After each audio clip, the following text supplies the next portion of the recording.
मेरे खून दिल की मेहंदी, मेरे खून दिल की मेहंदी,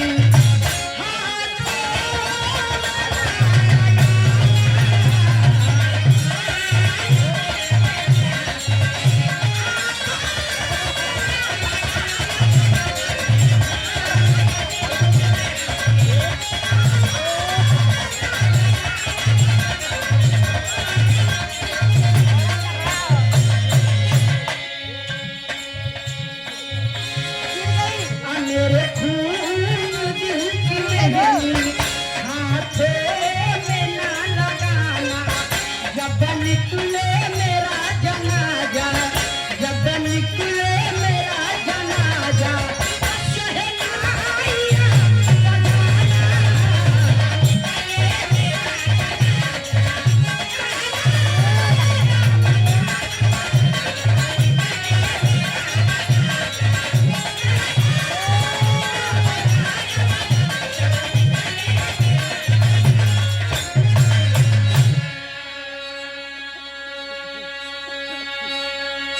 मेरे खून दिल की मेहंदी हाथों में ना लगाना, जब निकले मेरा जनाजा तो शहनाइयाँ बजाना।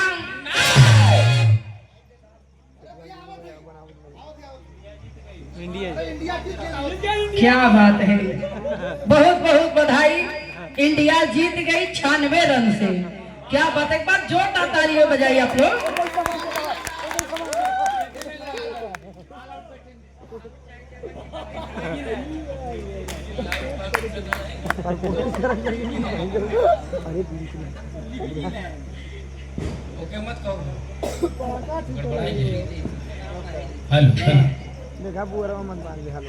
बड़े ही सम्मानित, बड़े ही शानदार प्रधान संजय प्रधान जी, सुंदर ये गुलदस्ता और ये 500 रुपए का पुरस्कार देकर सम्मानित किया गया। बहुत बहुत प्रणाम सब लोगन के, बहुत बहुत प्रणाम। समझा? हारा चाहिए जे लेकिन जीती इंडिया। लेकिन हारा के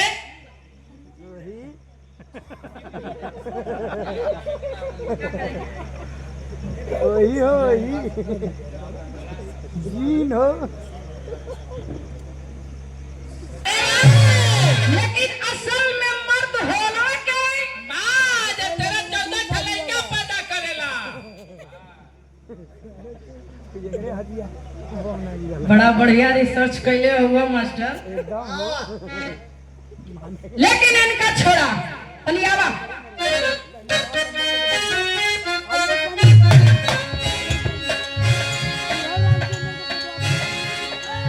अन्ना हरी वही है योध्या, अन्ना हरी वही है योध्या।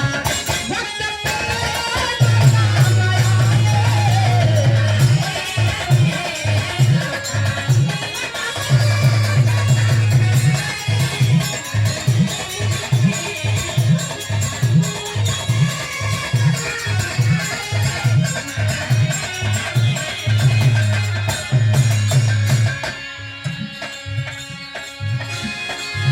ना हरी वही है योध्या, वक्त पे जो काम आए, रख ले वो अपना पानी, रख ले वो अपना पानी।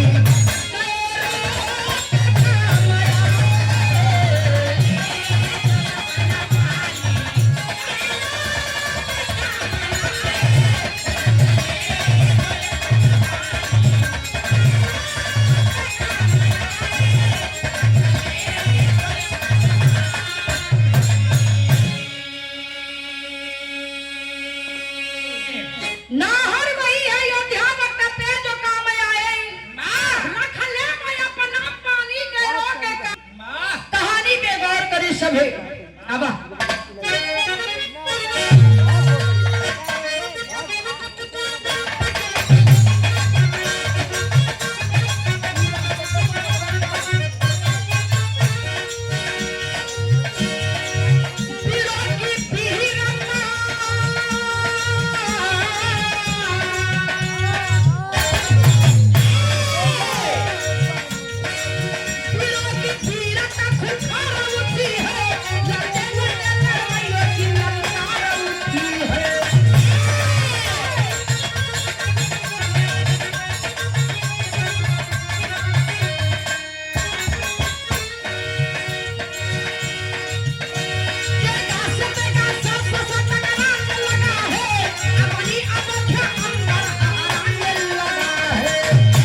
गया।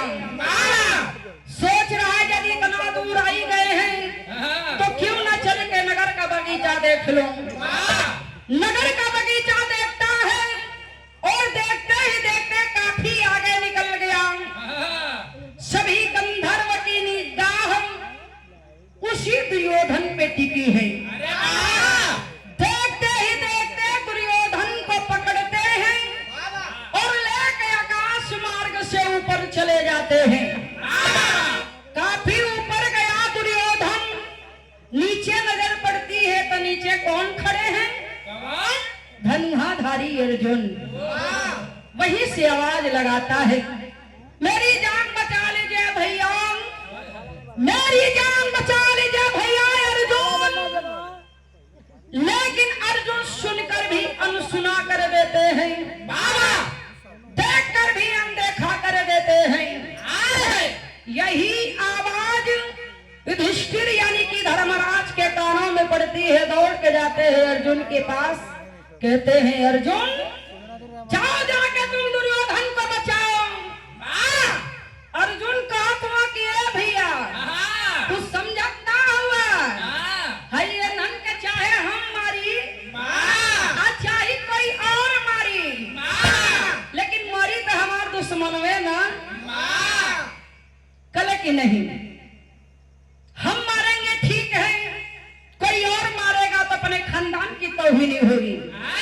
जाओ जाके तुम दुर्योधन को बचाओ।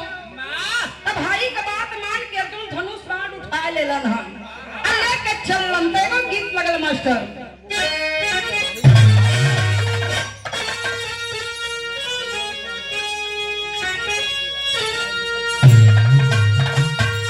अपने जवानी के आलम में रामदेव उस्ताद गीत के गावत रहलन और गाँव की दुनिया से गईलन।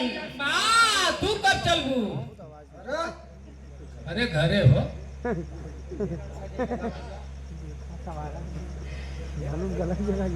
इन्हें लगा तो ढेर तकलीफ है। हमारे संगे तू चले वाला हुआ का? हाँ तिझलिया बजाई के ता। अच्छा यहाँ बजावत हो तो वहू चल के झाल बजाऊगा। चलो तो ठीक है, टिकट बुक कर ले हमारे संगे ही हो जाएंगे। चला बा कैसे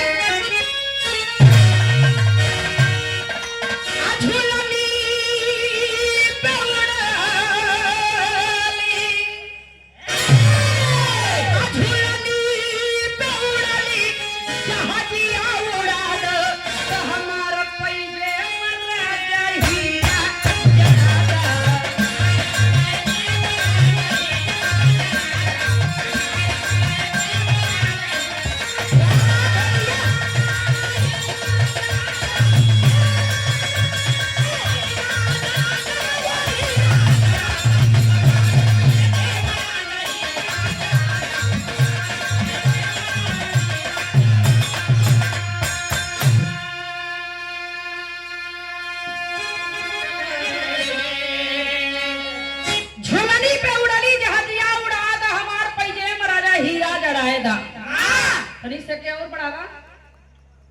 हेलो हेलो हेलो ठीक है, लेकिन गीत का छोड़ा बनी भाव पे आवा। अर्जुन का कैला असुरी के बचली असुरी के बचलिया या भाषा बनला कहली गईले आजा भय से बदला।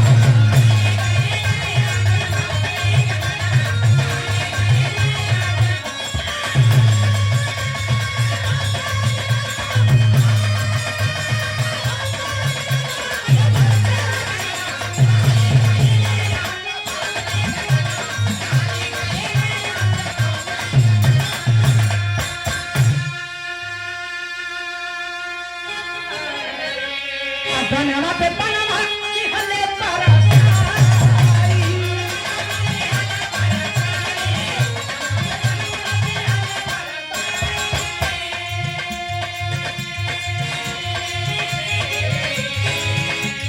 झुरते बंधन में सदा कइले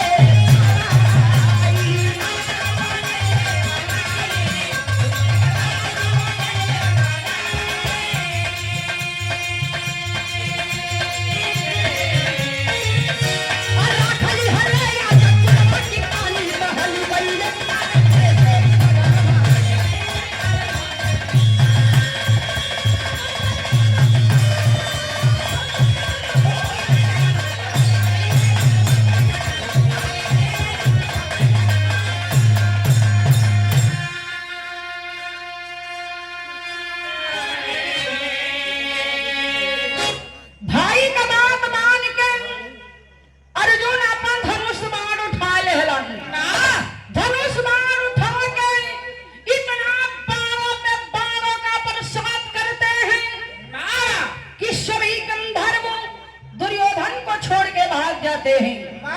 आज अब सभी गंधर्व दुर्योधन को छोड़ के भाग जाते हैं, तो भाई दुर्योधन को आकाश मार्ग से उतरने के लिए अर्जुन बाण चला के बाणों की सीढ़ियां बनाते हैं।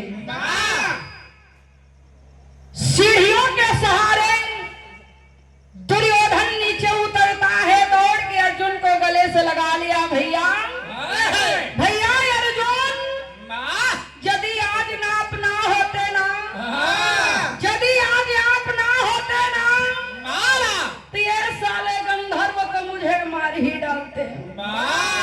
बगल वाले नहीं हो, यहाँ बात ना हो तो वहाँ के बात हो तो तोहर हाथ काहे के खावत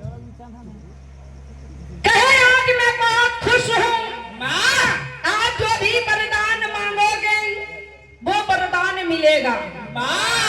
तो दे देना चाहिए। कौन वरदान लेवल चाहत हुआ? छोटवारे में काम चल जाए कि लमहर चाहिए? नहीं भैया, छोटवारे देगा नाराज। विशाल यादव चौबेपुर से 100 रुपए का पुरस्कार भैया के बहुत बहुत प्रणाम। कहा कि आज जो भी वरदान मांगोगे वो वरदान मिलेगा। अर्जुन कहा कि भैया वरदान दिहल चाहत हो तो सुना, ये वरदान हमार तोहरे ऊपर उधार रही। जब एक उचित समय आई तो हम अपन वरदान आपसे मांग ले। धीरे धीरे समय बीतल तो गीत बदल गई मास्टर।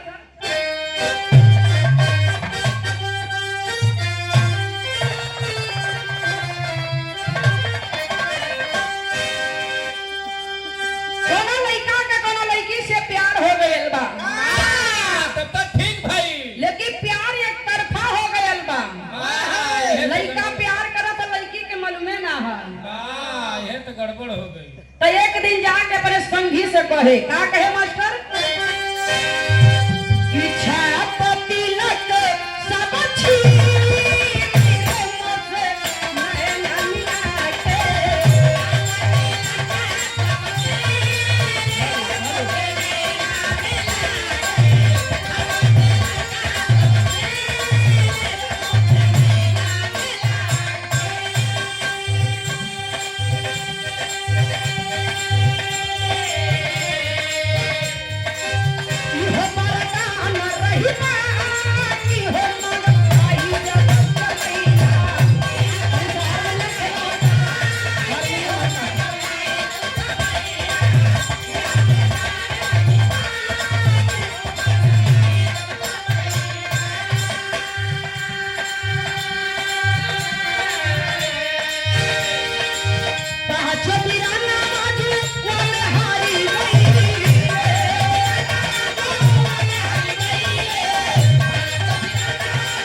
देखा ये वीर रस के बिरहा पे, यही वीर भाव पे एक टिफिन घी भी मिलल है। हमन बदे मिलल है, खा के गावे खातिर ना, एक एक खा के हमें गावे खातिर मिलल है। तो खा ले गावा। बड़े ही सम्मानित आप घर के मलिकार, जिनके माध्यम से हम कलाकार आप लोगों के बीच आए हैं, आप लोगों का दर्शन दीदार करने का सौभाग्य प्राप्त हुआ। जितेंद्र यादव जी, ग्राम विकास अधिकारी, आपकी तरफ से ये एक डिब्बा घी और डिब्बा के साथ और ये 500 रुपए का पुरस्कार देकर सम्मानित किया गया। भैया जी के सम्मान में आप लोग जोरदार तालियों से सम्मान करिए। क्या बात है, यही अपने दरवाजे का सम्मान होता है। रुपया पैसा कोई ना देखेला और रुपया पैसा तो हाथ कमाइल होला, चाहे जितना ज्यादा से ज्यादा रुपया कमाए ले भाई पेट भरे वाला ना है। एक हाथे आई दूसर का हाथे चल जाई पते न चली, लेकिन यह सम्मान होला अपने दरवाजे का। जहाँ भी कलाकार गई है कहीं है फलाने भैया की अमन गई रही इतना सम्मान मिला। और ये गांव में भी होए कि देखा भैया अपने दरवाजे पे कार्यक्रम करा के कलाकारों के कितना प्रेम कितना सम्मान दिलन। एक लिए भैया के बहुत बहुत धन्यवाद। चरण छू के हम प्रणाम करत हैं, आशीर्वाद है कि हम बच्चे अपने कला में कामयाब हो सके। और ये सुमित यादव जी जो कि आपके परम मित्र हैं काजी सराय से, ये आपकी तरफ से ही देखा उधर से घी मिला, इधर घी का पैसा मिला। 1100 रुपए का पुरस्कार देकर सम्मानित किया गया, बहुत बहुत प्रणाम। और जितेंद्र भैया जी के परम मित्र हैं आप हेमंत यादव जी, आपकी तरफ से 200 रुपए का पुरस्कार देकर सम्मानित किया गया। और ये जितेंद्र भैया के परम मित्र हैं आप मनोज यादव भैया जी, 200 रुपए का पुरस्कार देकर सम्मानित किया गया। बहुत बहुत प्रणाम, सब लोगन के बहुत बहुत प्रणाम। लेकिन अर्जुन कहला कि ए भैया अगर वरदान दिहल जहां हुआ तो सुना, ई वरदान हमार तोहरे ऊपर उधार रही। जब एकर उचित समय आई तो हम अपन वरदान आपसे मांग ले। धीरे धीरे समय बीतल, महाभारत में लड़ाई छिड़ गई। जब महाभारत में लड़ाई छिड़ गई तो गीत बदल गई मास्टर।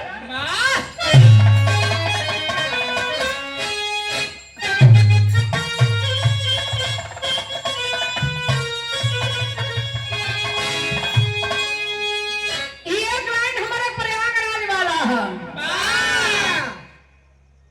कोनो लड़की का ताल में लहिराने में हो गया बा, तब तो होकर किस्मत खुल गई। बारात आए में कहे हम जाइबे ना करे, काहे न जाई बतावे।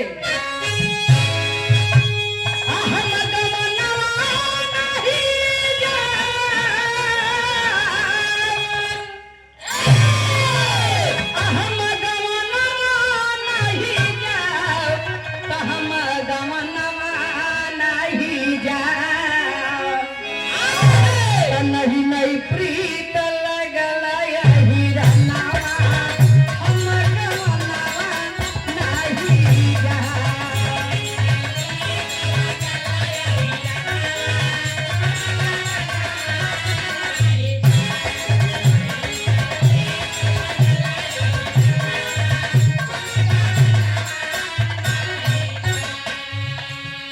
काहे कि अहिरा खियावे पेहड़ा मिठाई ततई का खियोगे बिमना।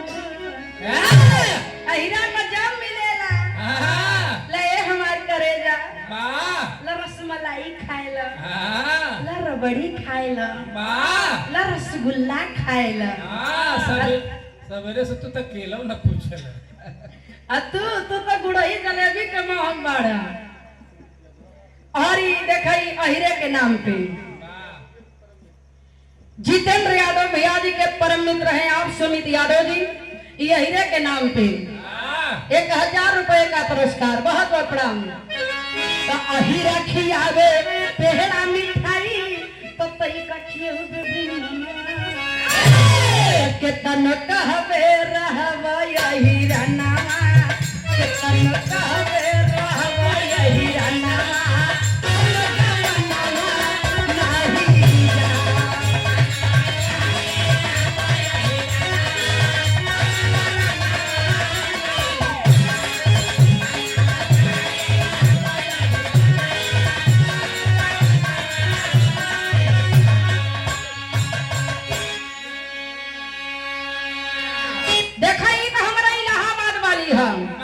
यही गीतिया के आप लोगन की इधर पूर्वांचल में गावेलन कैसे मास्टर?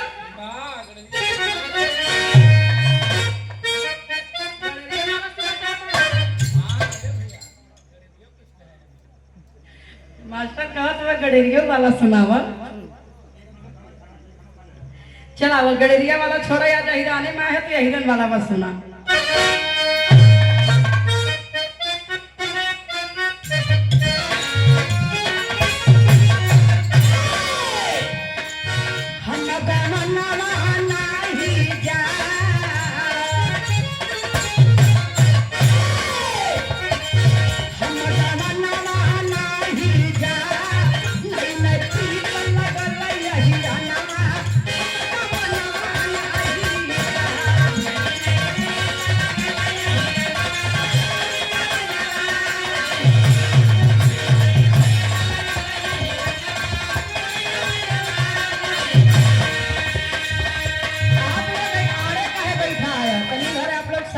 बैठा है। हाँ इधर सामने बैठा है, आप लोग उठ के बैठा इधर। नीली का पेड़ है ना, तो आप लोग पिछवाड़ा में हो गए होगा, तनी सामने बैठबा तो ठीक लगे। समय महाभारत में लड़ाई छिड़ल बा, ओ समय का बात कवि जी लिखत हवन कैसे? बीरा बाहर लड़ने लागे ना, बीरा बाहर लड़ने लागे ना, लागल ढेरी मैदाना, लड़ने लागे ना।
वाह सही देबू सही ठोकी।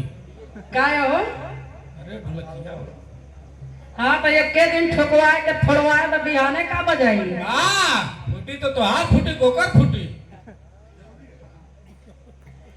चौरासी में महाभारत में लड़ाई छिड़ल, वीर जागीर अध्याय अपन वीरताई कायम करत होवन, लेकिन वो लड़ाई का एक वसूल रहे।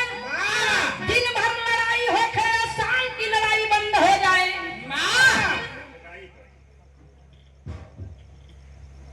ये देखी मलिकार की तरफ से, जितेंद्र यादव भैया की तरफ से, अहिरे की तरफ से, अहिर भाव पे अहिरे की तरफ से पूरी टीम वालों को 100 रुपया दे के वाह ठोकाई पर मिलल है। वाह ऐसे रोज ठोका कर। हाँ रोज मिली, लेकिन बाबा ठोका एकदम तो ही। टाइट बजावा तो और मिली। हाँ ठोका तो ही है, लेकिन पावा सब हो देख। ये वीर भाव पे 100 रुपए का पुरस्कार पूरी टीम वालों को सम्मानित किए और 500 रुपए का पुरस्कार देके हमको सम्मानित किए। बिया के बहुत बहुत प्रणाम, सब लोगन के बहुत बहुत प्रणाम। जो ना समय महाभारत में लड़ाई छिड़ल बा, वीर से वीर अध्याय अपन वीरताई कायम करत होवन, लेकिन वो लड़ाई का एक वसूल रहे। दिन भर लड़ाई होके या शाम की लड़ाई बंद हो जाए। आज जब शाम की लड़ाई बंद हो जाए तो सब योद्धा अपने अपने स्वयं कक्ष में जाके थोड़ी देर विश्राम करेंगे। विश्राम करने के बाद राज्यसभा लगती थी, राज्यसभा में बातें होती थी, आखिर में कल की लड़ाई कैसे लड़ी जाएगी। बातें हो ही रही है कि दुर्योधन की नजर पड़ती है भीष्म पितामह पे। कहते हैं कि अपने आप को बहुत बड़ा योद्धा बताते हो, अपने आप को बहुत बड़ा योद्धा बताते हो, केवल 5 पांडवों को नहीं मार पा रहे हम। कौरवों की तरफ से जो भी सेना जाती है, कुछ ना कुछ सेना कम होके आती है, कुछ ना कुछ योद्धा कम होके आते हैं। 5 पांडवों की तरफ से ना ही सेना कम होती है और ना ही 5 पांडव कम हो रहे हैं। कहल जाला जितना गोली बारूद काम ना करेला ना, उतना एगो बतिया काम कर जाला। दुर्योधन का कहल बात भीष्म पितामह के करेजा में बाण नियन चुभल बा, तीर नियन।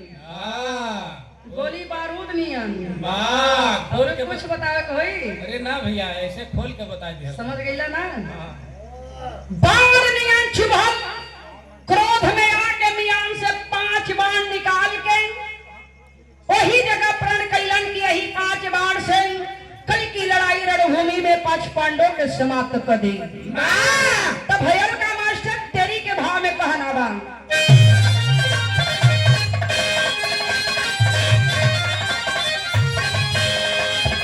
बुढ़ैया अपने पानी पे चढ़े, बुढ़ैया अपने पानी पे चढ़े, जंग में जागल बापी तैया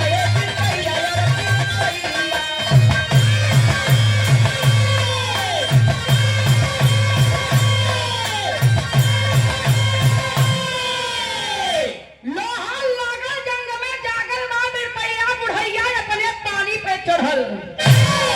भीष्म पितामह क्रोध में आ गईलन, 5 बाण निकाल के प्रण कैलन की यही 5 बाण से कल की लड़ाई रणभूमि में 5 पांडवों के समाप्त कर दी। अरे बाप रे बाप, जब ये बात का पता चलल मुरली मनोहर के जाके अर्जुन से बतावत हुआ, ये जो थर थर थर थर कांपत हुवन, अर्जुन थर थर थर थर कांपत हुवन, तो भयल का पपट के भाव में कहना बा,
बैठ जा भैया, तू नीचों से थमाई सकत रहा, करेजा चढ़वा तब भाई। चलो सही बा। आप पीछो देख लो, कुछ सामान पीछो खड़ा था। हिंदुस्तानी ठीक है, बिरहा गौले के बाद गा दे। 1000 रुपए का पुरस्कार, बहुत बहुत प्रणाम। अच्छा, विजय लाल जी का भक्त हुवन, नाम इनकर सनी देवल है। अजूबे बम्बई से अगुए भइल हां, भाई इनकर आधा कामल वैसे उड़न उड़ाई लगता। ये 50 रुपए का पुरस्कार भी आप देवे को है तो नीचे में से थमा दी है ना भैया। मशीन वाला तनी तू आऊं जोर कसा, हेलो हेलो, और बढ़ावा तनी, hello hello hello hello hello, नहीं आवाज जिन खोला, सीटी खोला बस। हेलो हेलो, बेस ना खोला, केवल खोला में। हेलो हेलो, और बढ़ावा, हेलो हेलो हेलो हेलो, हम मत बनवावा तो हेलो हेलो। यही अर्जुन के पता चलल, अर्जुन थर थर थर थर कांपत हुए, रे बाप रे बाप, भीष्म पितामह यदि प्रण का ले हुवन तो हो ना हो, कल की लड़ाई में हम 5 भाई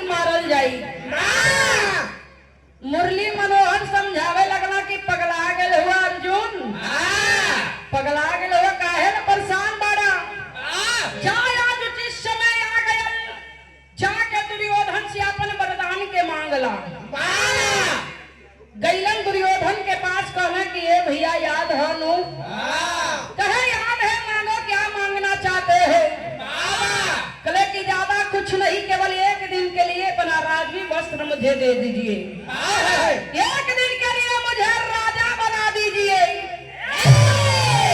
देने में राजी वस्त्र राजा बना देते हैं अर्जुन को। राजवी वस्त्र पहन के राजा के भेष में अर्जुन गईन भीष्म पितामह के पास कहवे कि ए दादा का है बुढ़ौती में परेशान होत हुआ, ऐसा कर है पांचों बार तू हमें दे दा, कल की लड़ाई रणभूमि में 5 पांडवों के हम समाप्त कर दें। अब उन्हें क्या पता कि अर्जुन हमको दुर्योधन, अर्जुन के दुर्योधन समझ के 5 बाण के दे देलन। यही दूसरा दिन लड़ाई रणभूमि में पता चलल बा त भयल का मिर्जापुरी चौलर के भाव में कहना बा।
उठाना पड़ा,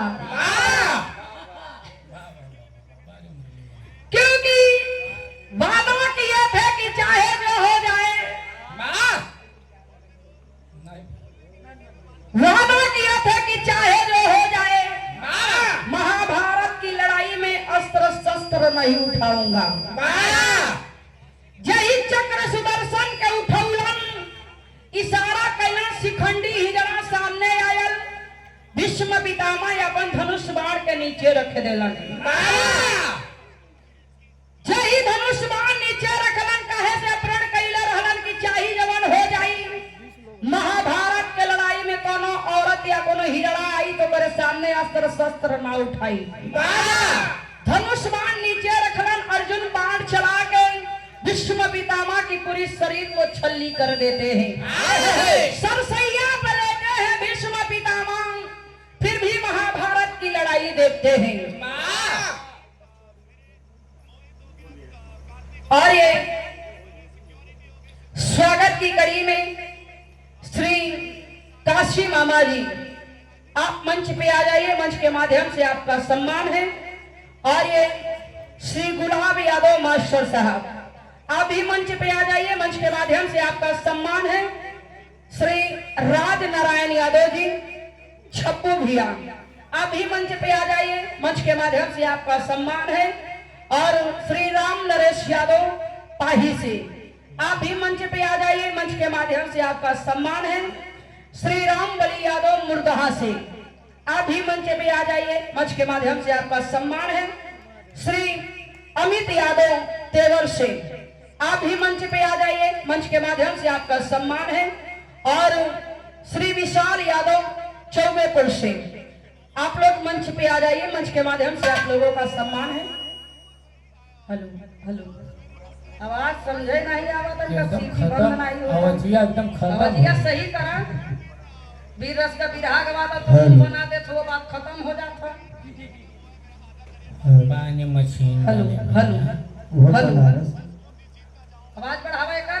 जैसे हमारे बालम खीरा बेचे आई हेलो हेलो हेलो, एक टेबल करा भैया कैसन मैं कह और ये राम बली यादव मुर्दहा से 100 रुपए का पुरस्कार दिया के बहुत बहुत प्रणाम।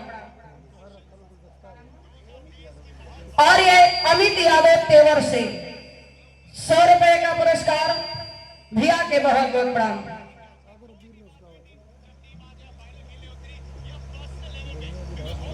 जही अर्जुन के इशारा कैलन हम, अर्जुन बाण चला के भीष्म पितामह की पूरी शरीर को छल्ली कर देते हैं।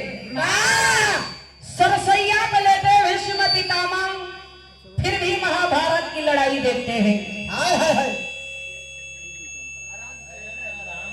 जा भाई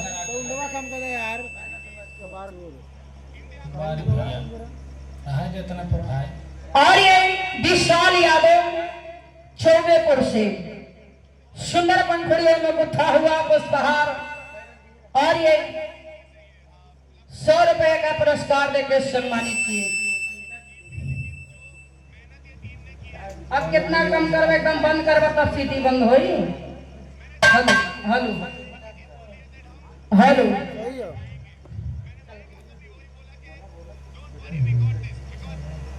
कवि जी के आल्हा के भाव में लिखे के पड़ल है। और ये काशी मामा जी की तरफ से 100 रुपए का पुरस्कार देकर सम्मानित किया गया। बहुत बहुत प्रणाम।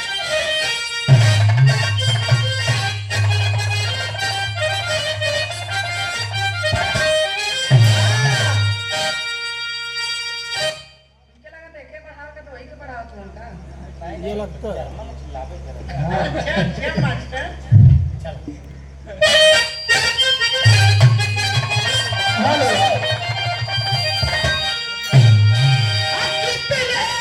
बहादुर वीर हरि हे अधर्मी, करण्यवरिया एक दिन डूबी माझ्या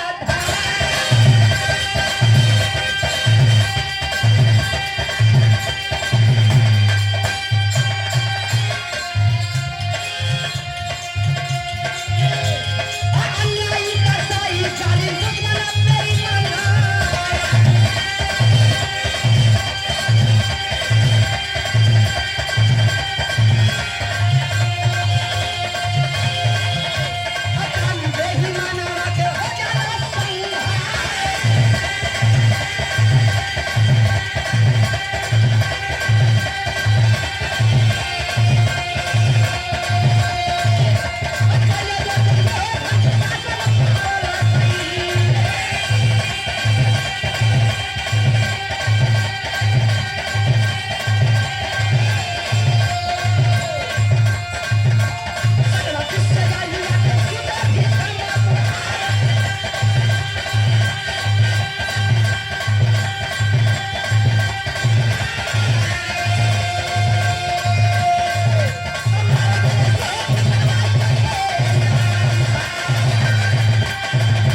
सम्मानित आप घर के मलिकार, हम लोगों के मलिकार जितेंद्र यादव भैया जी, आपकी तरफ से ई भाव पे वाह 100 रुपए का पुरस्कार देके पूरी टीम